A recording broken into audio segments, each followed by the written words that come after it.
Hey everybody, welcome back to CC's Vinyl Closet. And if this is the first time being here, well, welcome to the party. I have an ever-growing stash of vinyl records over here, and I just love sharing what I'm learning, especially about country music.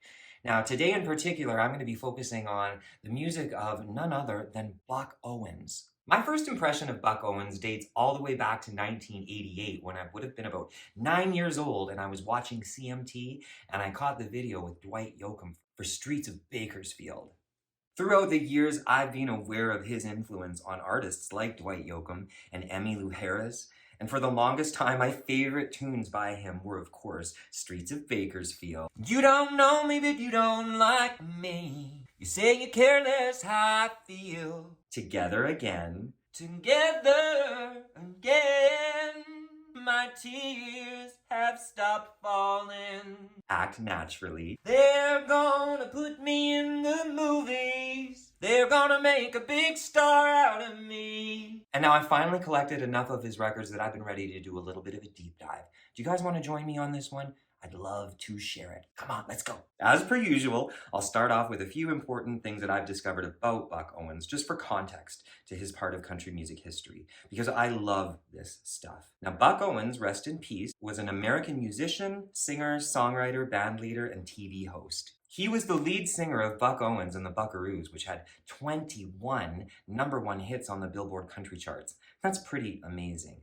With his Telecaster, he pioneered what came to be called the Bakersfield sound, named in honor of Bakersfield, California. Now, from what I've been able to read or watch in any of my background researches, that I can appreciate he was a gifted musician.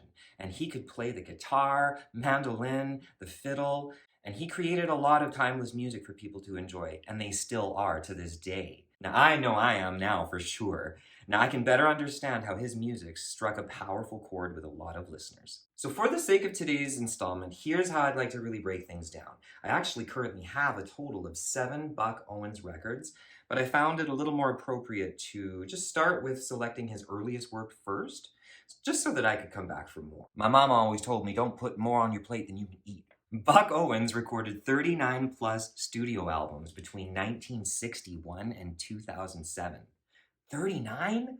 Holy smokes. And luckily for me, I've got 3 very early ones. I've been poring over his self-titled debut, Buck Owens, from 1961, his 4th studio album, Buck Owens on the Bandstand, from 1963, and finally his 8th album, I've Got a Tiger by the Tail, from 1965. The easiest things for me to share in general about all 3 is that they were all produced by Ken Nelson. This is a man I've learned had a long time association with Buck Owens. Ken Nelson's name also just came up as the same man who produced Wanda Jackson's Right or Wrong in my last installment. I love these connections. Kudos to Ken Nelson for being a pioneer of that Bakersfield sound. Now, of the 3, I quite take to the debut 1961 album. It's kind of a masterpiece in my mind, and it certainly has me now appreciating another man that was a long-time collaborator with Buck Owens, and that's songwriter Harlan Howard. I fell in love with the opening track, Above and Beyond, which was written by Howard, only to find out that he also wrote, Excuse me, I think I've got a heartache. There's an aching deep inside, and it just won't be denied. Among many, many more. I won't forget his name now. No way. Ain't no way. Here's a little bit of Above and Beyond for you guys from me. Oh, well, I'll give you love that's above and beyond the color of love, and I'll never ever make you cry. And yes, I'll give you love that's above and beyond the color of love, and love is something that money can't buy. I loved so many other tracks on this album, especially Second Fiddle, I've Got a Right to Know, and I'll Give My Heart to You, all of which were written by Buck Owens. If you hold me close and kiss me, promise that you'll always miss me, say you'll never, never, never be untrue. If you swear you'll always love me, and you'll place no one above me, well, then I'll give my heart to you. Moving right along, I want to highlight some specific things about 1963's Buck Owens on the Bandstand. For me, it really helped introduce me to the Buckaroos, a very talented group of musicians who shared the spotlight with Buck and in turn really helped to crusade that refreshing Bakersfield sound. Now, on this record, all of the Buckaroos stand out and shine. Steel guitar player Jay McDonald's performance on the instrumental Release Me is a super highlight that I'd recommend. There's electric bass player Kenny Pierce singing on the Willie Nelson penned Touch Me. Now, this deep dive has also helped me really appreciate the friendship and collaboration between Buck and Don Rich. He's all over this record. If not sharing two-part harmonies with Buck, he's singing the lead, or he's playing the heck out of his fiddle on side one's Orange Blossom Special. It knocked my socks off.